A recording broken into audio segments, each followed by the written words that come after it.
When dealing with pull boxes and conduit arrangements, the orientation of the conduit significantly impacts the required dimensions of the box, particularly the distance between the entry and exit faces. Let's consider the two scenarios presented first. The horizontal configuration. When four 2-inch conduits enter a pull box on the north face and exit on the east face in a horizontal line after a 90-degree bend, the conductors essentially stack on top of each other within the box. This arrangement necessitates a larger distance between the north and south faces to provide adequate space for manipulating the cables during installation and maintenance. In this horizontal case, the required distance is calculated based on 6 times the trade diameter of the largest conduit, plus the sum of the diameters of the other conduits. So 6 times 2 inches, which is 12 inches, plus 2 inches plus 2 inches plus 2 inches equals 18 inches. Now let's consider the second scenario, the vertical configuration. When the same four 2-inch conduits enter on the north face and exit on the east face in a vertical line after the 90-degree bend, the conductors are positioned side by side within the box. This side-by-side arrangement requires less space between the north and south faces compared to the horizontal stacking. In the vertical case, the required distance is calculated as 6 times the trade diameter of the largest conduit. Therefore, 6 times 2 inches equals 12 inches. The coworker is correct. The situations are different because of how the wires need to bend depending on their orientation. Now let's discuss the impact of using smaller wires. If 2 of the 4 conduits were used for smaller wires, specifically those under size 4, the calculation changes. According to the National Electrical Code, smaller wires, due to their greater flexibility, do not necessitate the same amount of manipulation space as larger conductors. Consequently, when calculating the required distance between the north and south faces, one only needs to consider the conduits carrying the larger wires.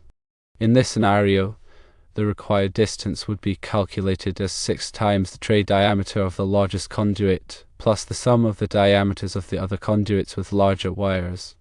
Therefore, 6 times 2 inches, which is 12 inches, plus 2 inches plus 0 inches plus 0 inches equals 14 inches.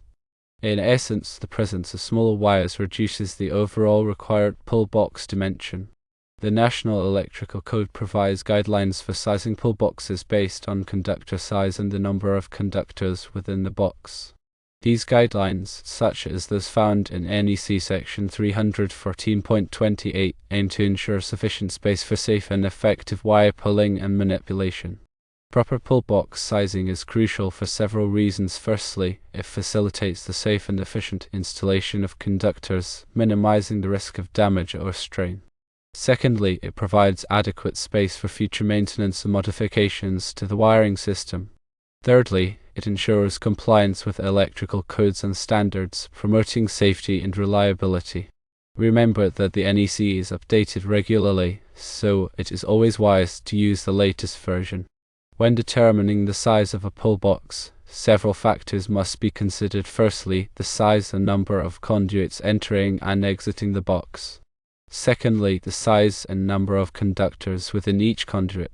Thirdly, the angle of bends made by the conductors within the box. Fourthly, the presence of any splices or terminations within the box.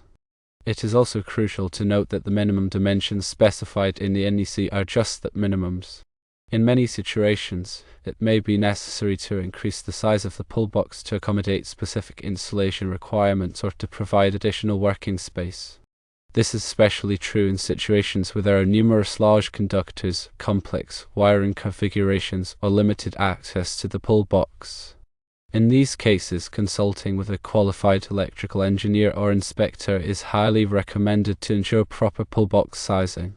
Furthermore, it is important to consider the material and construction of the pull box.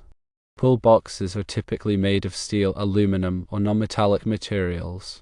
The choice of material depends on the specific application and environmental conditions. For example, in corrosive environments, non-metallic pull boxes may be preferred to prevent rust and corrosion. The construction of the pull box should also be robust enough to withstand the weight of the conductors and any external forces that may be applied to it. The pull box should also be properly grounded to ensure electrical safety.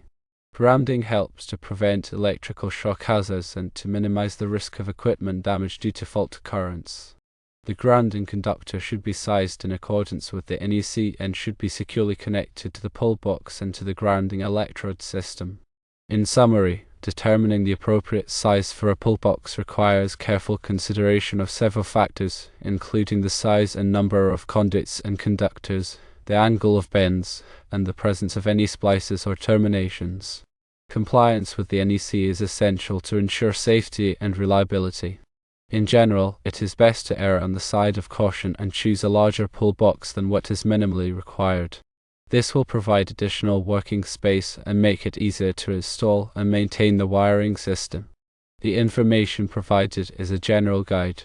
Always refer to the latest edition of the National Electrical Code and consult with a qualified electrical professional for specific applications and interpretations. Proper planning and execution are critical for a safe and reliable electrical system.